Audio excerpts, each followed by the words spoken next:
मनमाड येथील ओमकार संगीत विद्यालयाच्या वतीने येत्या बुधवारी 24 डिसेंबर रोजी थोर गायक पद्मश्री मोहम्मद रफी यांच्या जयंतीनिमित्ताने लोकमान्य सभागृह इंडियन हायस्कूल येथे सायंकाळी 6 वाजता याद न जाए बीते दिनों की हा संगीत मैफिलीचा कार्यक्रम होणार असून गुरुवर्य श्री सुनील खांगळ यांच्या मार्गदर्शनाखाली शिष्यगण सुप्रसिद्ध सिने पार्श्वगायक मोहम्मद रफी यांची विविध शास्त्रीय व उपशास्त्रीय रागदारीवर आधारित गीते सादर करणार आहेत.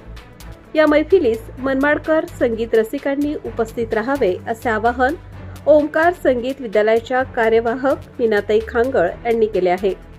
पत्रकार अझहर शेख. ताज्या व महत्त्वाच्या बातम्या बघण्यासाठी प्ले स्टोअरवर जा, प्रबलभूमी ॲप डाउनलोड करा व या धावपळीच्या जीवनात अपडेट